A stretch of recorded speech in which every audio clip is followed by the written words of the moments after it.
I might start filming for a little bit.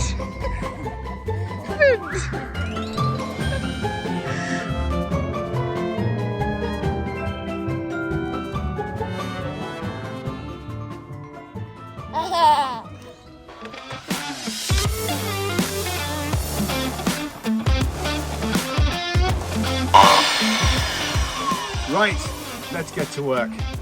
Crusoe.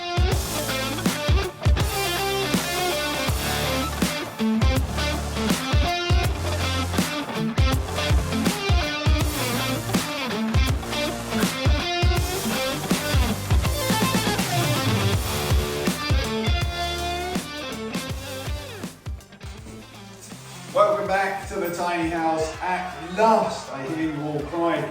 I'm feeling pretty much the same way. It's been such a long time since we were inside the tiny house doing any work. In fact, I think the last episode that we had that was in here, I promised you guys that we would be giving you updates regularly, at least once a week. We haven't done that, and for that, I'm so sorry. But today is a big day. I'm very much hoping that we're going to be able to get this place, by the end of this episode, this tiny house, looking like it belongs, like it's almost there, like almost completed. So stick with us, find out where we are at the end of the episode. To do that, to achieve that, I'm going to be enlisting the help of the rest of my family. This is going to be a family affair today. I'm feeling a little bit croaky, a little bit under the weather. So more help, more hands on deck, the better. Let's see how far along this project we can actually get in one day. I'm excited. Okay, the first job, and it shouldn't take much more than an hour or two, is to finish off the ceiling. We've got patches here where we haven't actually finished off the paneling, and of course these bits around the edges, they need to be finished too. And then we can start looking at the floor. And what are you going to be doing today? I think I'm painting the outside, aren't I? Yeah, fingers crossed that goes well. Do you know what I'm really excited about? The other day, John went to Porto to go and get a desk, which we found on Facebook Marketplace. And I am so looking forward to the moment where we can bring that in and see where it's going to fit, because this is also going to act as our office, which is going to make the world of difference to our life, so that we're not trying to work and live in one room. So I'm excited about that. All of these jobs are small jobs, but added up together, they can take a little while, especially grouting the floor, which is going to be a real faff. Grouting the floor, by the way, is one of those jobs that I'm really not looking forward to. I can tell, darling, because you've been putting it off for this time. Anyway, we should stop waffling. All right, and crack on. Let's go. Here's a question for you.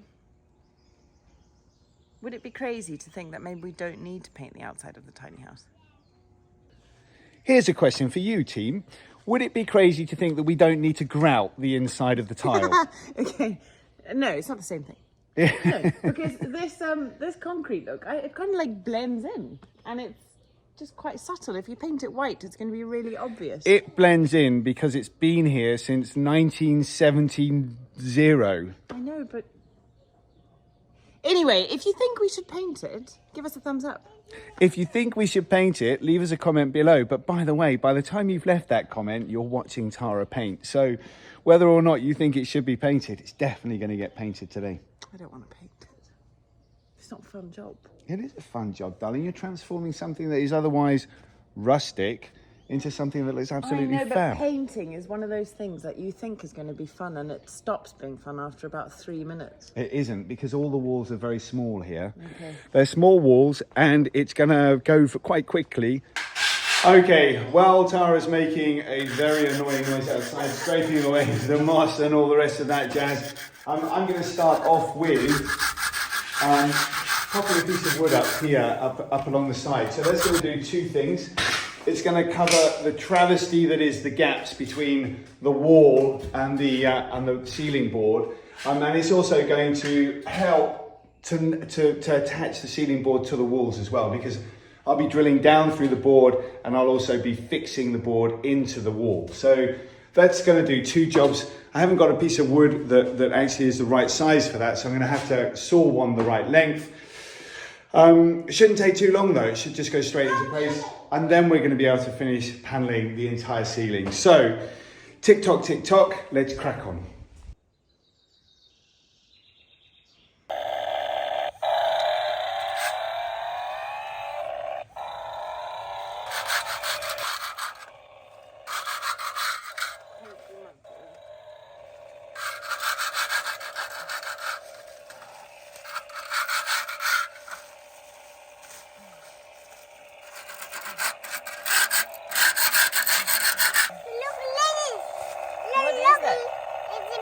It's a beetle, hey! No, it's going. Some strange things creeping out of the bush here. Daddy, Right.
Hey, love. You might want to get your sunnies.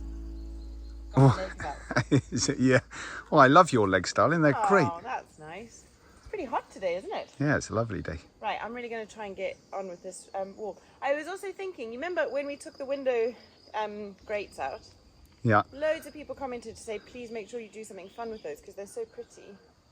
There's one here. I was thinking they could decorate this wall, but I know you said we could be a bit more creative. But you could even put them here, the two of them, on this wall. And then I'm going to move the lights that are on the lawn, the solar lights I bought, onto the front here. Okay. Can you tell I'm procrastinating? Okay, just get on with the painting. I don't want to paint.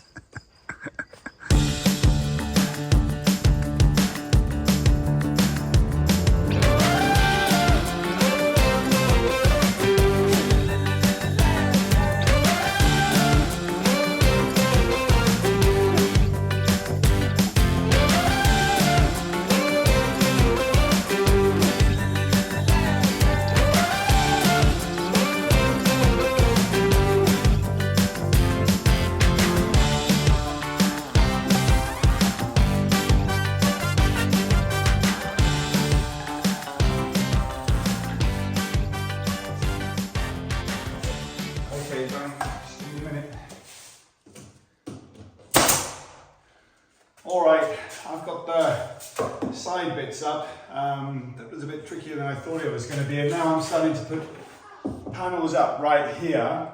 A lot of people have asked me why I'm not insulating between this board and this board.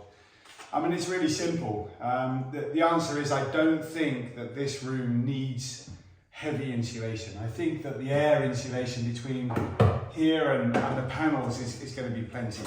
And the reason why I think that is during all of last summer, we were regularly coming into this room and it was cold and damp most of the time.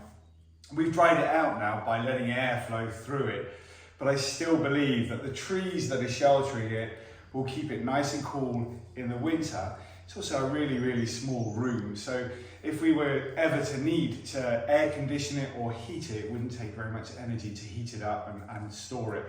Sometimes, guys, and you might disagree with me, if you do, please leave comments below, but sometimes the opportunity cost of going and buying a whole bunch of products for very little reward isn't balanced. So for example, what I mean by that is, if I go and buy a whole bunch of Kingspan, that kind of foam stuff, that very dense foam, and I stick it in the roof, what I got to think about there is how often am I going to be using this room? Am I really going to need that insulation to make this room usable? And how much energy and damage to the environment is all of that foam going to be doing, and is there a balance to be found between not putting the foam there and using energy, using solar powered electricity to heat the room, or just not putting the foam there at all and sort of not having to use that, and not having to use that product in order to be able to, well, save the environment. You know, these products that we use for insulation,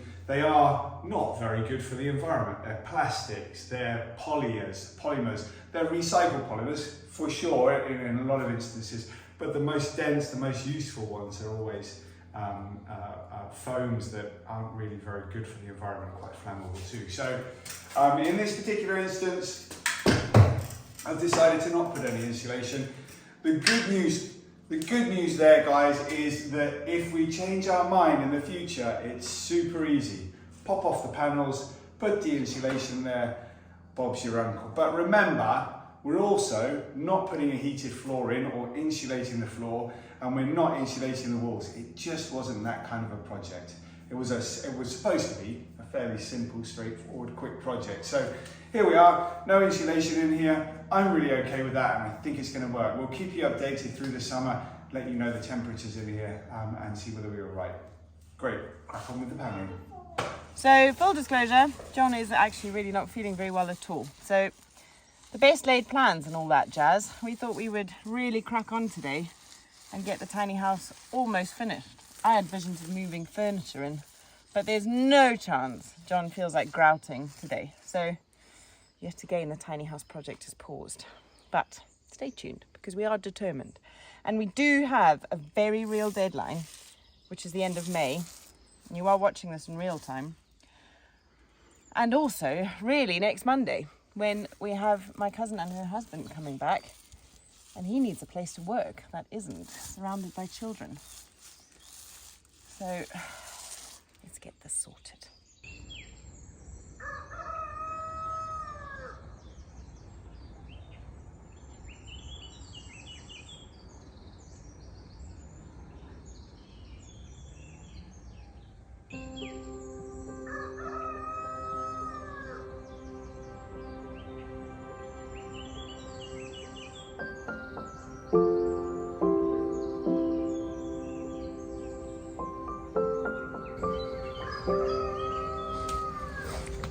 I think it's time to go and pick some vegetables.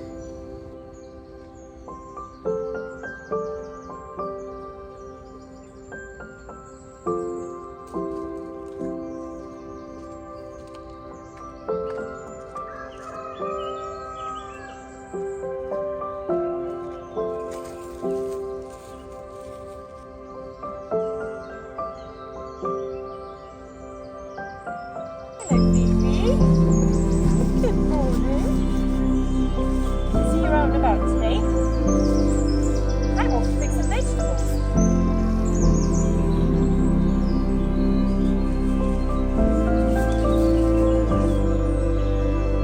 Crusoe, are you coming to help?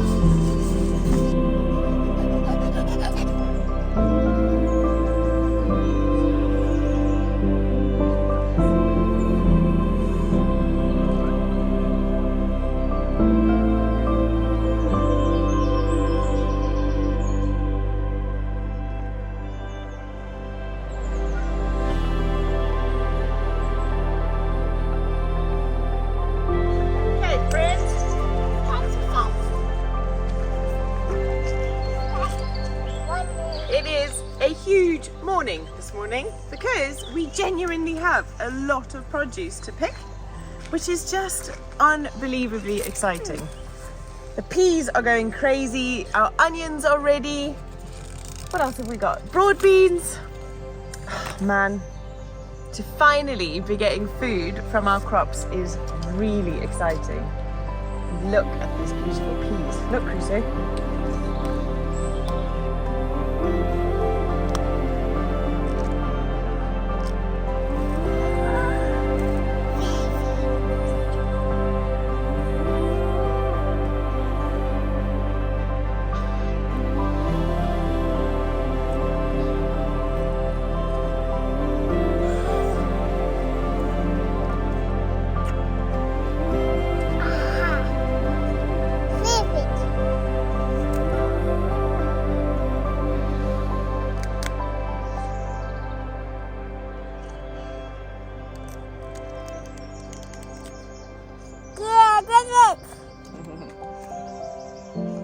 Right, come on then, let's get to work. Rock. Should we do the onions first, Crusoe? Rock. Ow. I feel hungry. Oh, you need some shoes. Where's your shoes? Not garage. Onions. Yeah, Okay, so this is our first crop of onions, which I think we planted in December, and they're ready to come out. Good job, bud. My hope is I'm going to get a whole bunch of them to make some pickled onions with. Oh, I think we need a trowel. To make some pickled onions with, and then have some first bunches hanging in the knot garage waiting to dry. Do you know, what I've loved already is I feel like I have a pretty good understanding of where our food comes from, but I'm learning so much. So I picked an onion the other day and I asked my dad, how come it doesn't have that dry skin like you get in the shops, or these different kinds of onions? Which to lots of you probably seems like a daft question. But then he told me, well done, buddy, that it's obviously when you hang them in bunches, they dry, and that's the skin is the dry skin that you get at the shops. Tell you what, the things I'm going to learn. Look at that. Perfect for pickling. Onions. Onions. Yeah. Yay! Pickle lettuce. Pick a lettuce? No, not a lettuce yet, Bubby. Just onions today. A towel. Well done. Okay, let's dig up these ones that got broken. Good job, bud. The ants. No, it's lots of ants here. Dig it up. Dig it up. So, obviously, we're back in real time today. If you watched our video on Sunday, we were with Sarah and Luca from Leave Everything and Wonder, who visited us back in early March. And it's quite amazing to have watched that video and seen the fact that we didn't have a vegetable garden back then. These onions were just babies. And we hadn't ploughed yet, and none of this had all kind of been developed. And here I am, in real time, picking our first crop, which is incredible. But if you missed that video, it was a really special one. They're the most amazing people. So please do check it out. Yeah. Well done, Crusoe. That's a good one. Oh no, Crockett is right there. We also embarked on a new project with Mario and his big digger, which is still pending. We're waiting for Mario to have the time to come back to finish digging our pond. So fingers crossed that happens soon, because, well, it's a really exciting project and we would like to continue with it and get it all wrapped up. We'll keep you posted.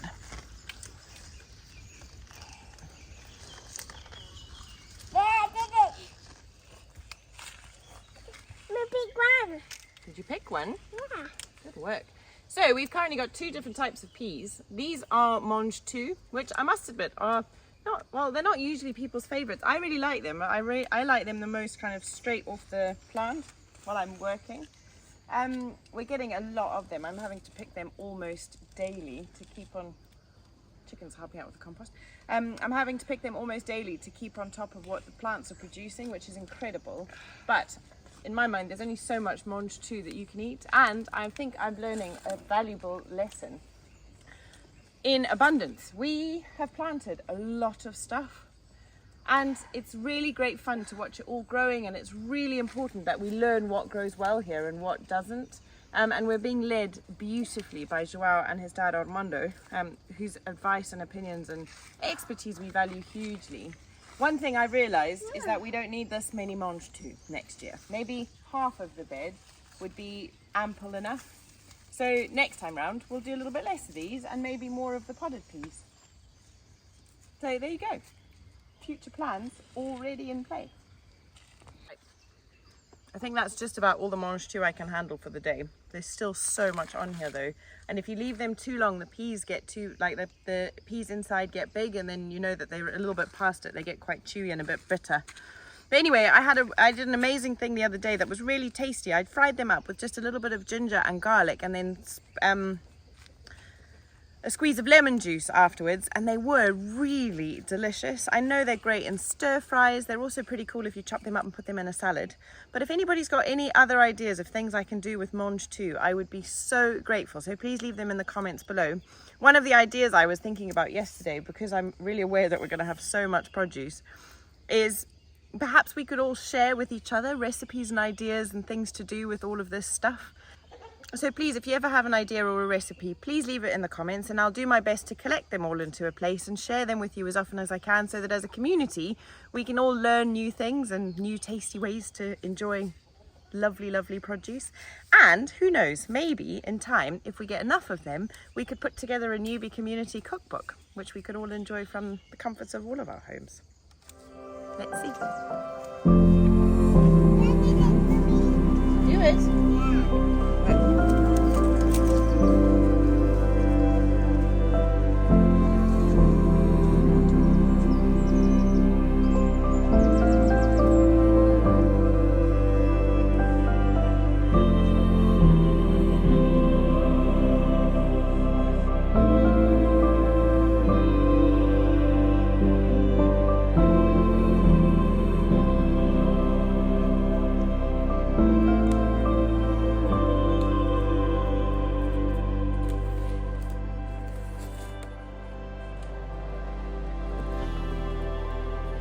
So as I mentioned, my plan is to make some pickled onions out of these little smaller ones. So what I'm going to do now is just sort them into 2 piles, some for hanging and some for pickling. And then I'm going to have to ask our friend Google how you hang a bunch of onions. What are you doing, buddy? Crusoe is suspiciously busy in the house, but I'm not going to ask too many questions because I'd like to crack on. Help. What are you doing? Climbing the table. Hello. Hello. Let's go to the cabbages. They're hungry. Let's go there.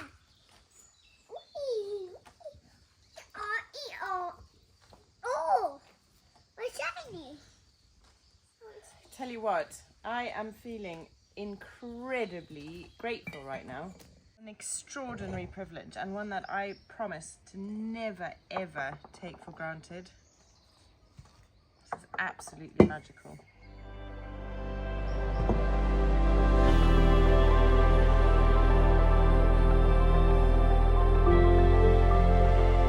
So, I just did some Googling and realised I've got to let the onions dry before I string them. I did not know that. So I'm going to lay them back out in the basket and go and put them in the greenhouse where it's nice and warm.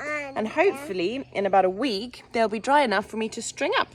But I've selected all the little ones out so that I can make a couple of jars, hopefully, of delicious pickled onions. So our fruit trees at the moment are all starting to get fruit, the figs and the plums.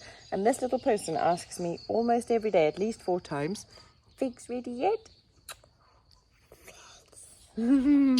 Soon they will be, but for the moment everything's a bit green.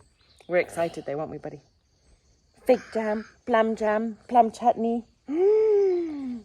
Oh, preserved figs. Gosh, so much to look forward to.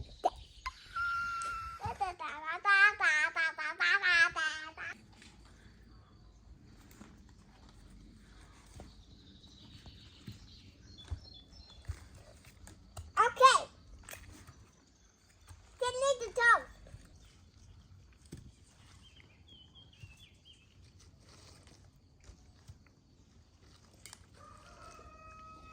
Okie doke, so these are the ones that I think are too big for my pickles. I think there might be a few in here that are a bit big, but those 2 can maybe go. So I'm going to run those back up to the greenhouse, put them in there to dry, and as soon as they dry, I'm going to do some stringing, which looks really fun. I just watched a very cool video, so I'm excited about that. We'll do that in a couple of weeks. For now, drying and pickling.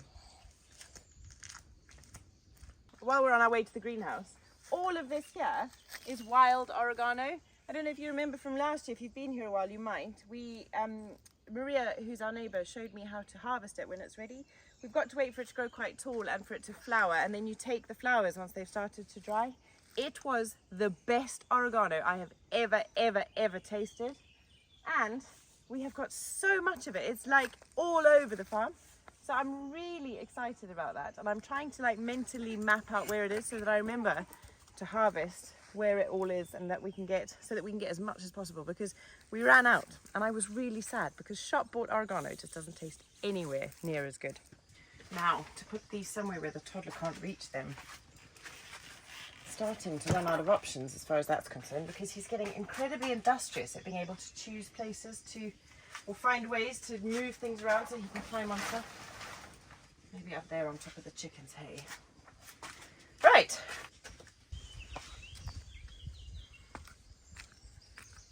Oh, before we go though, look at the trellis thing I did. So these are to grow the sweet peas up. My idea being that when you walk down from the house, you'll have this wall of colour of beautiful sweet peas, and then the smell as you walk into the greenhouse.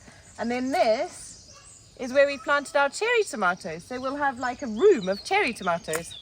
So excited. So there you have it. The end of another week on the farm. And we didn't finish the tiny house. To be honest, we haven't even been back in there. John has really not been feeling very well at all. The boys caught a cold, they passed it on to him, and we're not getting much sleep, and it's all just been a bit full on. But anyway, it is what it is, and we have still got a few days. As I said earlier, you are watching this in real time, so you're watching on a Wednesday. Today's Tuesday. We have until Monday to finish the tiny house. It's not like a killer deadline, but it is a deadline we'd like to stick to. So for the next few days, we are going to be working our socks off to see if we can get it done. Please send us good sleep vibes, send us good work vibes, because we really need it. This project has taken months longer than we thought it was going to, and quite honestly, we just want it finished. Anyway, if you've enjoyed the video, please leave us a thumbs up. Leave us a comment, because we always love hearing from you. And if you haven't already, then please consider subscribing for the journey and joining us for all of the ups and the downs. Thanks, folks, for being here. Remember, be brave, think big, explore. We'll see you on Sunday.